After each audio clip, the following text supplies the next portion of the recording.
toujours dit que je suis né dans une famille de 9 enfants, dont je suis le 4e. Et j'étais le plus aimé de mon père. Ce qui a bouleversé ma vie. J'ai travaillé à Dimov-Andrévin. On me payait 8 zaïrs par la quinzaine, et parfois 13 zaïrs, 15 zaïrs par mois.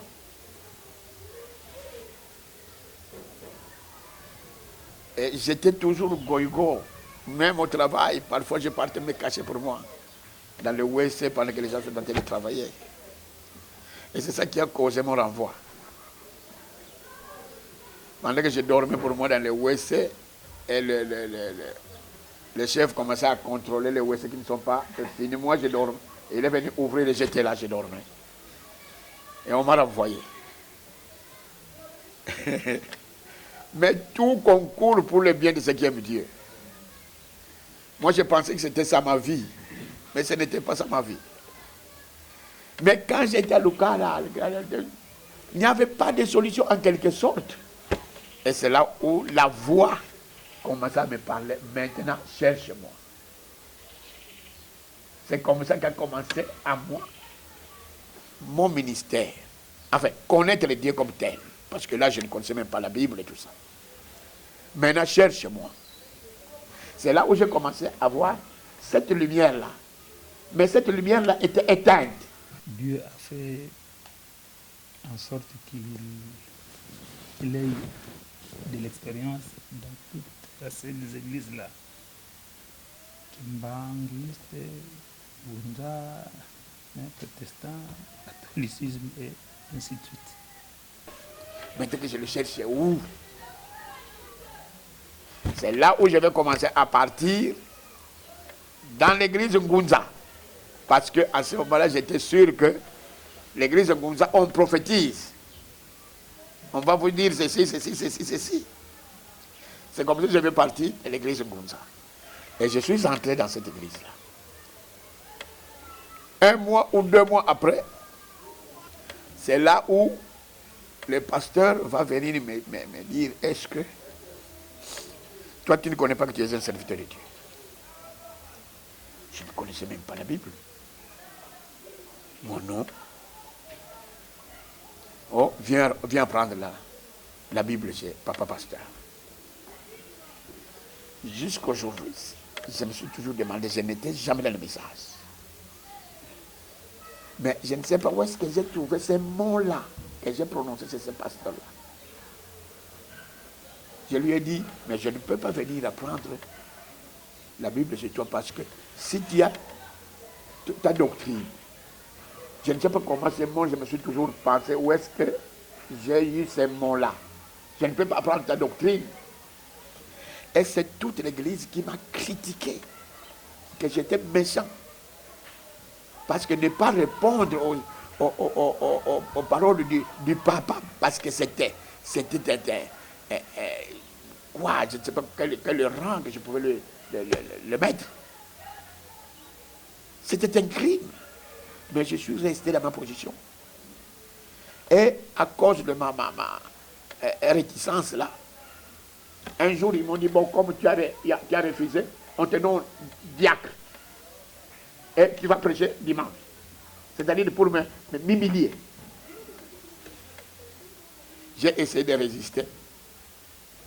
Mais le Seigneur me dit, on t'a donné une Bible par un ami que j'ai caché dans mes brochures, mes livres à la maison. Prends la Bible là. C'était traduction crampon. Les Maccabées, là où il y a le livre de Maccabées, oui. Et je suis allé prendre cette Bible là. Et j'ai lu seulement l'histoire. Je connais ma première prédication dans ma vie. C'était l'histoire de Jéthro. J'ai lu seulement cette histoire de Jéthro. J'ai dit, bon, je vais aller barboter ça. On va me laisser tranquille. Et dimanche, on va écouter la parole de Tata Condé. Et je suis entré, je suis monté, j'ai barboté, lu l'histoire là, de Jéthro, avec les beaux-pères de Moïse. Finalement, je suis descendu. Moi, j'étais sûr que c'est fini, on va me laisser la tranquillité. Et on sort à l'extérieur. J'entends des murmures. Tout le monde commence à dire, mais ce n'est pas mal, hein? Mais ce n'est pas mal, hein? Mais où est-ce qu'il a trouvé ça? Je dis, comment? Mais ce n'est pas mal. Dès que j'ai entendu seulement que ce n'est pas mal, j'étais libéré à partir de ce jour-là. J'étais devenu prédicateur dans cette église. On m'a nommé diacre.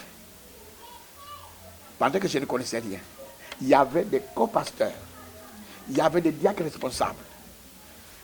Mais le pasteur est parti au synode des réunions écuméniques des protestants là. Et on leur avait partagé des brochures de Frère Branham. Et il est venu à l'église pour nous faire le compte rendu de ce qui s'est passé au synode. Et on leur avait partagé des livres. Il appelait ça des livres. Voilà, on nous a partagé des livres. Mais à qui voulez-vous que je les donne? C'est poussé seulement par le Saint-Esprit. Et c'est toute l'église qui a crié, Pesa Yangone Tatakonde, alors que j'étais bien. Et c'est comme ça que j'ai reçu la brochure de Frère Branham. Et ce n'est pas que je connaissais que c'est Frère Branham. Même eux, ils ne connaissaient pas que c'est Frère Branham, que c'est un prophète. C'est un livre. Et j'ai pris ce livre-là. Vous allez mettre ça quelque part. Mais 3 mois après, quand je marche, il y a une voix qui me disait, on t'a donné un livre. On t'a donné un livre. Mais oui, on m'a donné un livre. On m'a donné un livre. Et je suis allé fouiller. Je l'ai oublié, mais j'ai fouillé. Je l'ai retrouvé. Et quand j'ai parcouru le livre, j'ai dit, mais je n'ai jamais entendu quelqu'un qui prêche la parole comme cet homme. Puisqu'à ce moment-là, le Ngunza était lié maintenant avec les protestants. C'était l'écuménisme comme tel. Donc, j'ai participé déjà à des réunions évangéliques avec des grands évangélistes protestants au stade. Les défunts Macange, qui étaient des grands évangélistes à Kinshasa. Mais quand j'ai lu Frère Branham, j'ai dit que je n'ai jamais entendu quelqu'un. Maintenant, je suis parti au séminaire. J'avais un cousin là-bas. Mais vous, c'est vous qui apprenez la parole de Dieu. Mais lis un peu ça. Il a lu, il a dit que même moi, je n'ai jamais entendu quelqu'un prêcher la parole de Dieu. Lui, il a écrit ce frère Barlier à ce moment-là. Et on lui a envoyé 40 brochures là-bas au séminaire. Moi, j'étais rentré à Kinshasa. Et les prêtres ont vu ce livre-là. Il était menacé de l'avoir. C'est là qu'il va m'appeler.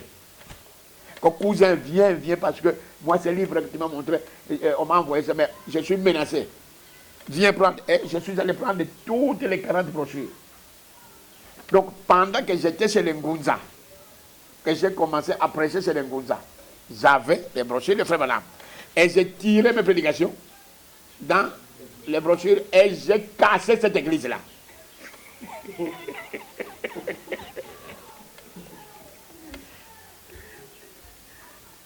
C'était grave. À ce moment-là, j'étais encore gauche. Mais quand je prêchais, parce que quand tu vois là-bas, quand tu vois les gens qui vont là-bas, même quelle que soit la prédication était meilleure. Si on lui donne, il ne boit pas cette eau-là, l'eau bénite là, comme s'il n'a rien fait. Si on ne lui chasse pas avec les serviettes, les chasse les esprits, vaïka. Alors le Seigneur me donnait des prédications que toutes ces choses-là, c'est faux. C'est le nom de Jésus. Et je prêche. Tout, le pasteur croit.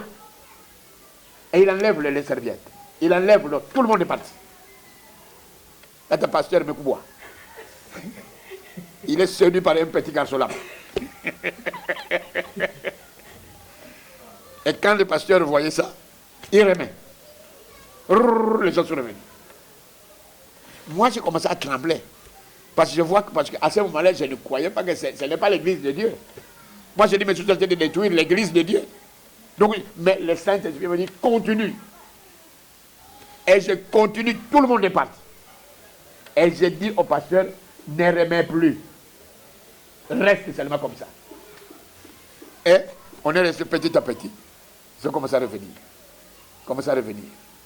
Et c'est là où le pasteur a pris mon nom, il est allé donner chez Bokele Ale, qui est le président de l'église protestante à Kinshasa. Mon nom était là, je devais assister dans les réunions des grands hommes là. Et comme j'avais déjà les brochures, le Seigneur me dit, maintenant va chez les protestants. Ne fais pas ce que font les protestants. Fais seulement ce que je te dirais de faire. Et pendant que j'ai fait 8 mois chez les protestants, je ne me fiais pas à ce que les protestants faisaient. Et j'ai compris que le seul but pour lequel Dieu m'a amené chez les protestants, c'est la chanson. Les cantiques qui Congo là. Parce que quand j'arrivais là-bas, c'est qu'ils prêchaient, puisque j'avais déjà le message. Je viens de lire 40 brochures de Frère Branham.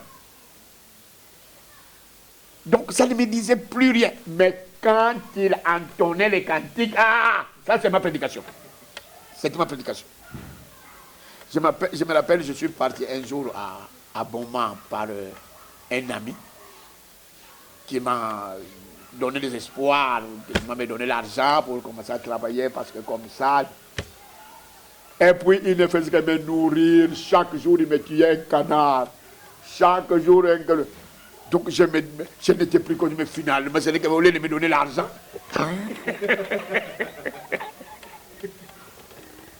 Alors il a senti que j'étais venu me compter, il m'amène à Beaumont. Il avait une femme, une copine là. Puis il est parti vendre le microscope à Lemba et puis il m'a dit attends-moi. Maintenant la femme là, sa copine là, sa mère était responsable là, dans une cellule protestante là. Et la femme elle sentait que je n'étais pas à l'aise. Mais sa mère n'était pas là. Maintenant il y avait une manifestation là. Alors il vient me dire, mais c'est mec qui, mais comme tu es isolé comme ça, alors pour nous distraire là-bas, c'est parce que je vais remplacer maman. Maman n'est pas là, c'est moi qui vais remplacer maman là-bas. Bon, allons. Et nous sommes partis là-bas. Ils ont mis la prédication. Je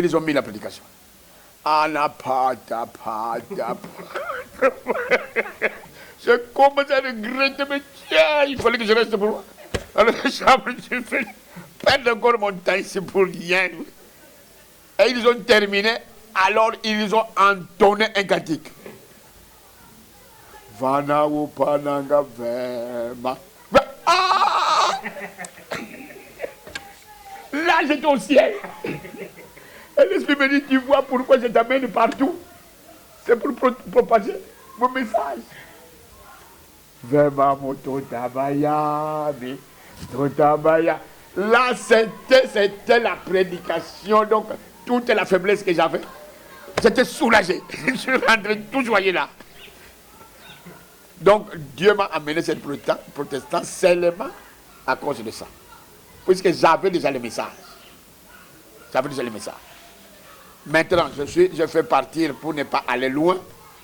J'ai rencontré, une fois quand j'avais les brochures, j'ai rencontré mon ami de l'enfance, Bruno. On s'aimait beaucoup. Je lui ai parlé du message. Il me dit, regarde un peu, il est allé lire. Mais où est-ce que tu as eu ça? Et brusquement, lui, il est allé suivre son grand frère à Kananga. Il a trouvé des frères là-bas. Il a été baptisé, il est devenu un frère.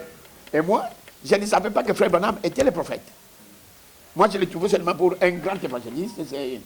D'abord, à ce moment-là, moi, quand je lisais, je ne disais même pas Branham. Moi, je disais Frère Branham. C'est ce que je disais, Frère Branham. Est-ce que vous me connaissez, Frère Branham?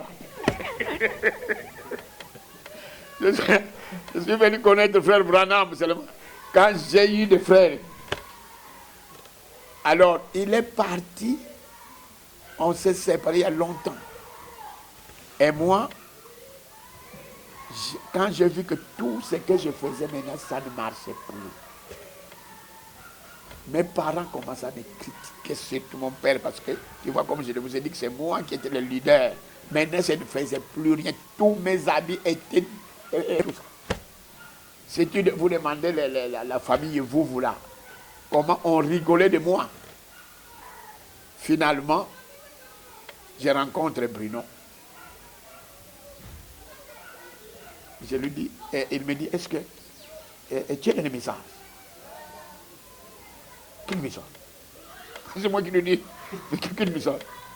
Bruno, mais c'est toi qui m'as montré. Et la vérité là, toi-même tu ne connais pas les... Frère Brown.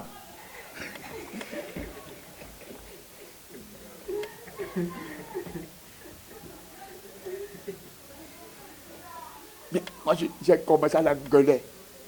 Mais qui vous a dit que frère Branham est venu créer encore des églises? Maintenant, moi, j'étais catholique, protestant, Ngouza, que j'aille encore. Bruno, comme on s'aimait beaucoup, il a commencé à pleurer. Parce qu'il a compris que moi, je n'avais pas cette chose-là. Et moi, comme on s'aimait beaucoup, je vois Bruno qui pleure, moi, je commence à pleurer.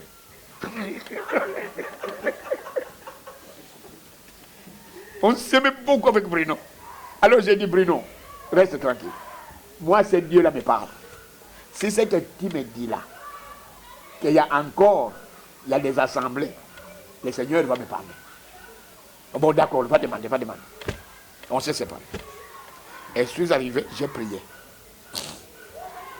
Seigneur, montre-moi, est-ce que c'est vrai que je dois aller chercher l'assemblée, tout ça, l'assemblée. Le Seigneur m'a montré un drôle de songe qui n'est même pas trait à ce que j'ai demandé. Je vois que j'étais parti dans un pays étranger. Et j'ai préparé mon voyage pour aller voir ma famille. Mais là-bas, ils ne connaissaient même pas que moi, je devais aller le voir. Ils étaient ignorants de tous ces préparatifs. Et je suis arrivé, parce que tu vois, le chef de famille, ça c'est l'oncle. Maintenant j'arrive, je trouve l'oncle m'attendait devant la porte de la maison. Pendant qu'il ne savait pas que moi je partais. Et il avait arrangé le tubercule là, les maniocs là, bien arrangé tout ça, il tenait le tubercule. Il me tend. Pierre, prends, mange. Moi je dis, mais comment tu savais que moi je viens? Oui, mais je savais que tu viendras. Il me dit, tu savais que tu viendras. Et puis mon oncle, mais je voudrais aller me distraire. D'accord. Je suis allé me distraire quelque part. Bon, je dis, je voudrais aller encore chez l'oncle. Quand je prends un tel chemin, ça me dit quelque part. Quand je prends un tel chemin, ça me dit quelque part. Alors j'ai commencé à me lamenter. Mais où est le chemin qui va vers l'oncle? Où est le chemin qui va vers... Alors un petit garçon me prend. Tu veux aller chez ton oncle? Oui, allons, je vais t'amener. Il me prend, il m'amène chez l'oncle. On arrive là-bas. Non, il m'amène vers chez l'oncle. Mais au lieu qu'on arrive chez l'oncle, sur une courbure comme ça, il y a 5 buffles devant nous. Et ce garçon-là, dès qu'il a vu que les 5 buffles, il y avait 5 buffles, il a fui, il m'a laissé. Et chaque buffle quittait là-bas pour venir me tuer. Quand on j'ai crié, Seigneur Jésus, aide-moi, aide-moi. Le buffle passait à côté. Il partait suivre le garçon là. Tous les 5 ont fini par partir. Je me suis réveillé. J'ai réfléchi, mais ça signifie quoi? Mais j'avais un privilège que je n'ai plus, je ne sais pas. Que chaque 15 heures, le Seigneur venait me dire, voilà la signification de ton son. Je n'ai plus ce privilège-là. Et 15 heures, le Seigneur me dit, voilà la signification de ton son. Si tu vas, tu acceptes le message, voilà, tu vas tout droit sans passer par la tribulation. Ça, c'est la première fois. Mais tu peux être un fils de Dieu. Tu peux être sauvé, mais voilà la tribulation. Il faut crier, sauve-moi, sauve-moi. Ça, c'est la tribulation. J'ai dit, ah, c'est vrai. Ah non, je vais prier encore. Je vais demander encore. Alors, cette fois-là, je n'ai jamais entendu la voix de Frère Branham dans une cassette. J'avais seulement des brochures. Mais dans la chambre que je dormais, quand j'essaye de dormir, c'est Frère Branham qui prêche dans ma chambre. Mais le titre, médicament de la prédication. Quand je me réveille, je suis. Quand j'essaie de dormir, Frère Branham qui prêche, médicament. Jusqu'au simple matin. Je me suis réveillé à 6h du matin. J'ai dit, bon, je vais aller voir Bruno. Je suis allé à la chambre, j'ai toqué. Et j'entends Bruno qui écoutait une prédication. C'est pas le choix d'une épouse. Alors quand il m'a dit, viens écouter. Je ne voulais pas lui expliquer. C'est la première fois que j'ai entendu la voix de Frère Branham. Mais je ne voulais pas lui dire que moi j'ai eu des songes. J'ai dit, je vais encore prier. La troisième fois, j'ai demandé, montre-moi si je dois aller encore à l'assemblée. Là, ce n'était pas un songe. Ce n'était pas, je ne sais pas si je dois appeler cela un songe. Là, maintenant, je voyais que nous étions deux. Nous sommes allés chercher l'assemblée. Nous sommes allés à l'assemblée. Et nous avons trouvé. Là, je n'ai jamais vu l'assemblée. Mais on est parti dans une assemblée. Et plein de gens. Avec cette humilité-là, je ne sais pas s'il faut appeler ça humilité à ce moment-là. Le début du message. Tu vois, tout le monde calme avec leur Bible. Alors, on arrive là-bas. On avait peur d'entrer. Mais il y a quelqu'un qui nous a vus avec des lunettes. Il m'a dit, viens, assois-toi là-bas. Je me suis assis, je me suis réveillé. J'ai dit, donc, j'étais à l'assemblée. Je suis dit à Bruno que j'ai compris que je dois aller chercher l'assemblée. Quand j'ai eu le troisième songe. Le jour que j'ai compris que je dois aller à l'assemblée, j'arrive, Bruno a disparu. J'arrive, mais ouais, Bruno est parti à Kananga. Donc, j'ai senti que j'étais l'énigme éthiopienne. Il a disparu. Et c'est là où, comme j'avais des brochures, j'ai à la paroisse, donc c'est le protestant. Parce que frère vous était un prédicateur là-bas. Hein? Maintenant, il me voyait chaque fois lire les brochures. Chaque fois, le matin, moi je disais, parce que c'était un prédicateur aimé des protestants. J'ai dit que je ne peux pas croire ça. J'ai dit non, ça, vous ne pouvez pas croire ça. Ah, mais non, quand même. Il y a une brochure que je ne comprenais pas quand je lisais ça. C'est Apocalypse chapitre 4. J'ai dit, bon, je vais lui donner ça, il ne va pas comprendre ça.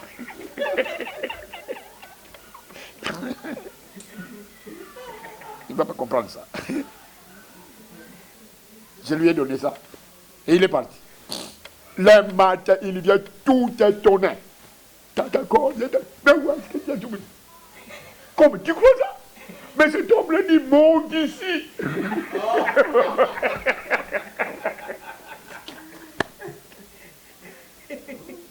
Je n'ai pas cru que vous avez cru. Même ça, il disait, bon, je vais faire un piège. Bon, je lui ai envoyé un message. Bon, dès que tu viens du travail, tu m'attendais, je vais te prendre pour que nous allons chercher l'assemblée. S'il accepte, alors c'est celui qui l'a cru. Alors j'arrive, je fais un piège, j'arrive là-bas, il était là, il m'attendait. J'ai dit, alors il a cru. Selon les songes que j'ai eus. Allez, nous sommes partis.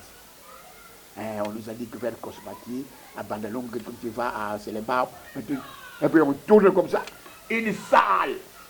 Tous les baroutes, les bonbons, les vieux là, les Kinshasa là. À ce moment-là, il n'y a fait qu'une seule assemblée. Mais tout le monde calme. Alors on avait peur d'entrer.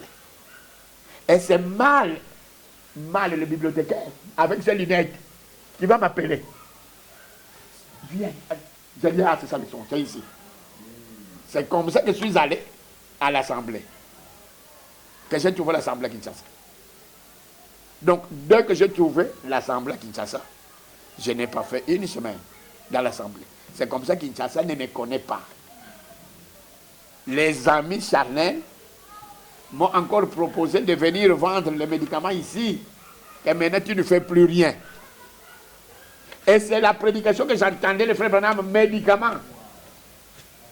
Mais alors, Ce que je me souviens de ce ministère du pasteur Condé, c'est qu'en 79, il est venu en provenance de Kinshasa. Il est venu avec des médicaments. ce sont les médicaments qui m'ont amené sur les 2 tours que je suis venu ici. Ils m'ont dit non, maintenant tu ne fais plus rien, maintenant il faut que nous ayons des devises, donc on va acheter les médicaments, et tu vas aller au Congo, et tu vas aller vendre les médicaments, et puis tu amènes des devises comme ça, nous faisons encore les affaires. Puisqu'à ce moment-là, moi c'était les affaires. Les médicaments qu'il avait amenés ne marchaient pas trop bien. J'ai essayé de vendre les médicaments. On achetait les brochures. Les médicaments ne s'achetaient pas. C'est comme ça que les Makwala ont eu des brochures, ont eu des messages. Quand il est reparti à Kinshasa, il m'a écrit me disant qu'il était en train de revenir avec le diamant, qu'il avait trouvé du diamant. Je voulais expliquer ici que je me suis mis à chercher des clients ouest-africains et qui pouvaient acheter ça, ne sachant pas que c'était le diamant du message. Vous comprenez? Mais je ne pouvais pas rester ici. Parce que pour moi, à ce moment-là, c'était des affaires. Mais c'était... j'étais tiré des 2 côtés. Dieu me tire, le monde me tire. Parce que j'ai vendu du mercure, j'ai vendu de l'or, j'ai vendu du diamant. Bien, dans l'espoir que je dois devenir riche. Et Dieu savait que si j'avais réussi, je ne pouvais plus croire le message. Mais tout c'était des échecs. Et je pensais que c'était des sorciers. C'était les sorciers. Ils faisaient ça. C'est après que j'ai découvert que c'était l'appel de Dieu. C'était l'appel de Dieu. Et quand il revient, la première question que je lui pose, mais Pierrot, où est le diamant en question? Il s'est mis à sourire. Et puis il m'a tendu une brochure. Il a essayé de m'exhorter là. Oui, est-ce que tu sais qu'il y a la sanctification, la justification? Je ne comprenais absolument rien du tout. Il me dit, bon, prends la brochure là et lis-la. Et quand je l'ai prise, j'étais frappé vraiment au plus profond de moi-même. J'étais secoué de voir la véracité et l'enseignement profond de ce qui était écrit dedans. Et je me suis mis à me poser des questions. Mais où est-ce que cet homme-là, Frère Branham donc, va trouver toutes ces choses-là qui sont aussi crues et vraies que cela, ne sachant pas que c'était le prophète? Je vous ramène à chaque chose que j'ai vécue dont les gens n'ont pas compris. Donc, quand je me suis réveillé, j'ai préparé mes instruments, je sors à l'extérieur. Je fais peut-être 10 pas et mes yeux coulaient de larmes. Je ne voyais plus la route. Mais c'est quoi ça? Je retourne à la maison, je me suis couché sur le lit et c'est là où le Seigneur va me dire, ne fais plus rien. Ne travaille plus, occupe-toi de mon œuvre. Mais je ne pouvais pas comprendre Dieu, comment je vais vivre. Et c'est là où le Seigneur, les Makwala, je l'ai trouvé à 50 000 francs de base. Brusquement, agent d'expertise, 500 000 par mois, 300 000 de solo. Dieu a béni. Et puis, l'argent, les 10 000 étaient là. Malgré, j'avais peur de manger ça. Mais dès le de départ, il n'y avait pas cet aspect-là de dîme. Je me souviens que dans les années 90-91, il avait un salaire, un petit salaire. Et l'église le faisait. Mais il s'est accroché. Parce qu'il ne faisait pas ça à cause de l'argent. Vous verrez aussi que depuis toujours, il n'a jamais eu qu'une seule église. Quand le fait Tasca en France est venu ici et qu'après il a désisté, l'église de Thonon en France allait lui proposer de le remplacer. Il n'a jamais accepté. Il a dit, moi, Dieu m'a appelé à Pointe-Noire. Donc je rentre chez moi parce que c'est là où moi, Dieu m'a placé. Vous ne verrez pas les pasteurs créer une église ici, une église là-bas, une église par-ci, par-là. Jamais de la vie. Il a placé ici. Il s'occupe uniquement d'ici. Donc, il n'est pas derrière l'argent, non. La même voix me dit, mange, c'est pour toi. Et quand eux, ils sont venus au nom, il faut qu'ils nous disent comment. Il a reçu son ministère, parce qu'il ne croyait pas que Dieu m'a dit que le travail ne fait plus rien, occupe-toi de mon œuvre. Mais maintenant, dès que je suis retourné, c'était la pagaille. On m'a dit, frère Antoine, mes frères, pasteur, il y avait des prédications de 5 minutes. La chose qui m'a frappé vraiment, comme je vous l'ai dit, c'était l'onction dans la parole de Dieu. Nous nous demandions, nous tous, où est-ce qu'il trouvait ces choses-là aussi profondes, aussi vraies, qui nous aidaient à grandir dans la présence de Dieu. Ce n'est qu'après qu'on a compris que c'était le ministère. Pendant que je fouillais, parce que moi je fouillais, servir Dieu comme je vous ai dit, que moi c'était des affaires, c'était le diamant, c'était le mercure, c'est ça, je devais être riche. Il y avait une chanson qu'il aimait chanter, que j'ai souvent aussi aimé, qui le réconfortait, dont je me souviens, et qui faisait que je sois vraiment près de lui. Donc, pendant que je fouillais, dès que j'entendais seulement cette chanson-là, oh, ndingaseye wakane. Oh, ndingaseye wakane. Ginatina bonso yonako. Ginatina mi bonso yonako. C'est comme Jonas fouillait d'aller à Ninive. J'avais même envie de pleurer parce que je regrettais de l'attitude que je prenais vis-à-vis de l'appel de Dieu. L'appel de Dieu est venu à moi. Je ne peux pas me dérober à l'instar de Jonas. Et quand j'entendais cette chanson-là, je crois que le jour que vous avez chanté ensemble, la chanson-là que vous chantez, là, toujours le Kikoï là, Makwala avait tourné cette chanson-là lui-même.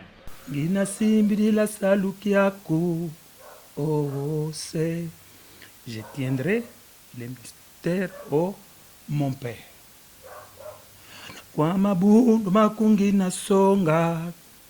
À ton peuple, je montrerai. Ainsi de suite. Oh, c'est parce que lui a déjà parlé que c'est cette chanson-là qui m'a amené dans le ministère. Donc quand j'écoutais cette chanson-là, je voyais que je suis en train de fuir. Il faut que je serve Dieu.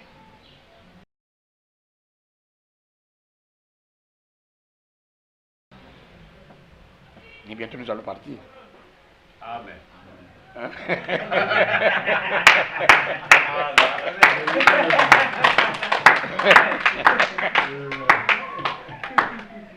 Bientôt nous allons partir. Il faut être prêt. Que tu sois jeune, que tu sois adulte. Nous devons être prêts. Sinon les conseils sont nombreux. Mais le vrai conseil, c'est d'être prêt parce que d'ici bientôt nous partons. Nous partons. C'est de laisser tomber tout. Parce que quand je regarde là où je viens et là où je suis, je vois qu'il il reste plus grand chose. Comme quand vous avez commencé à parler de cela, il y a une seule chose que j'allais te dire, c'est terminé. C'est terminé. Donc il faut retenir ça que c'est terminé. Maintenant c'est terminé. Quelles que soient les prédications que vous pouvez encore entendre, ceci de révélations, cela prouve simplement que c'est terminé. C'est terminé.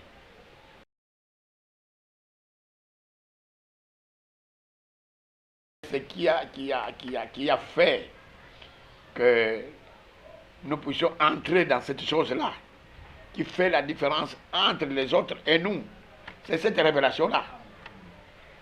C'est ça qui fait la différence. C'est pourquoi j'ai mis l'accent sur ça. Parce que tout le monde a le message. Mais nous avons la révélation du message. Et c'est ça que vous avez voulu poser. C'est la révélation comment.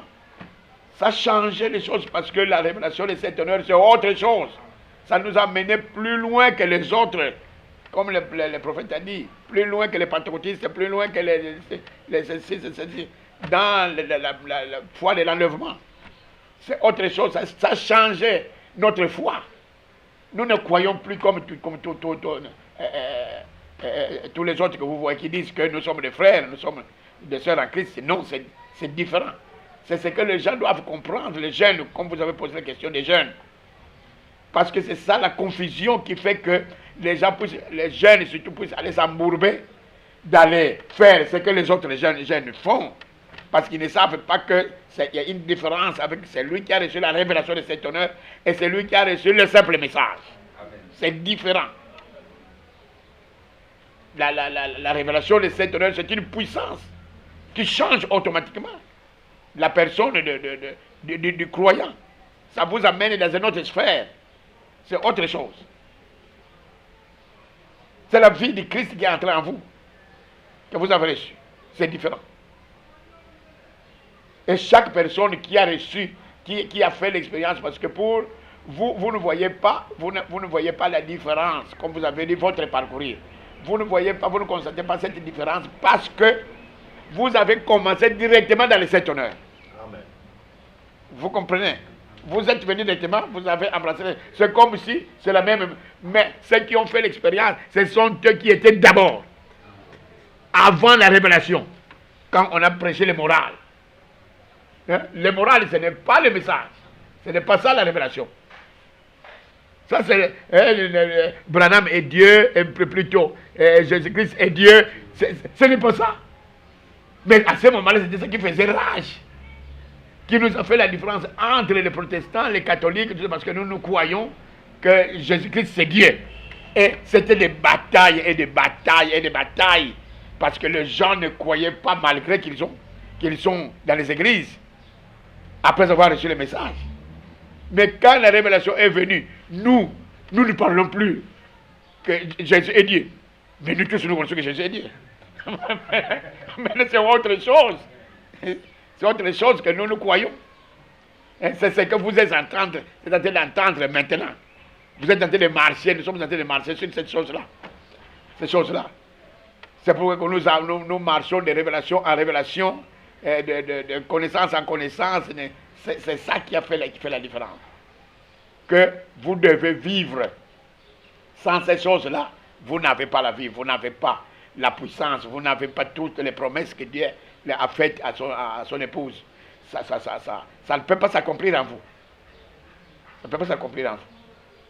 C'est différent.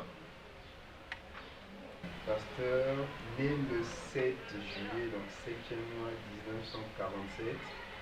Aujourd'hui, nous sommes en 2017, 70 ans d'âge, 37 ans de ministère.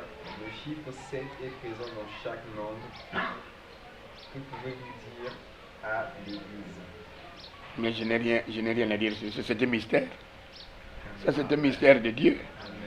Je n'ai pas voulu dire ça quand on était encore en Amérique. Même Becky Menet est devenu sensible sur ça. Parce que on est arrivé à l'hôtel, on nous donne la chambre 207. Les joueurs étaient étonnés. Mais pasteur, mais ce chiffre te suit. Oui, mais c'est mon chiffre. Et on arrive à la convention. Comme ça dit, Becky est devenu sensible. On nous fait les lits avec beaucoup de coussins. Beaucoup de coussins. Et elle était rentrée à la chambre avant, parce que moi j'ai traité avec les gens. Et j'arrive à la chambre et me dit, mais chérie, je viens de compter. Même le coussins, c'est 7.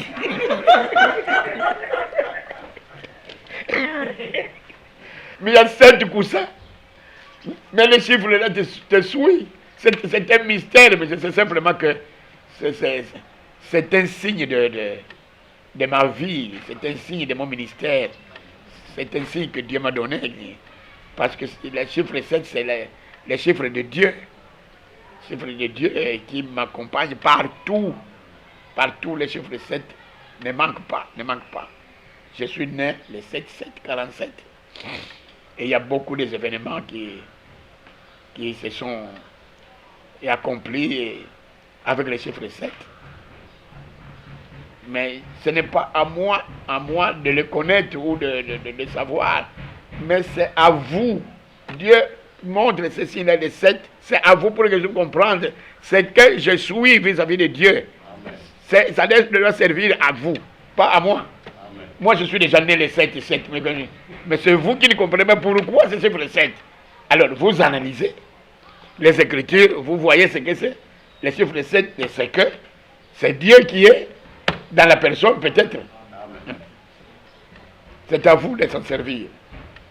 Mais moi, le chiffre 7 ne me quitte pas. Ne me quitte pas.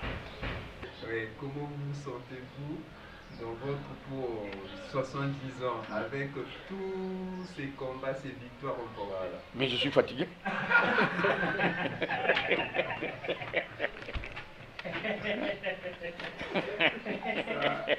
C'est le sommet de la réponse.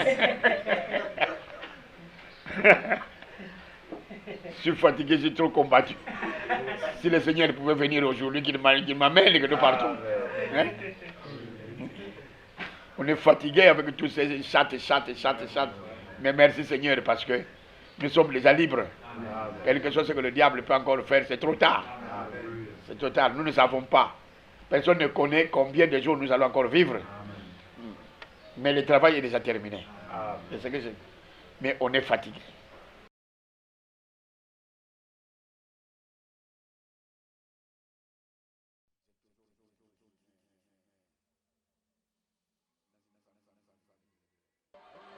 Si.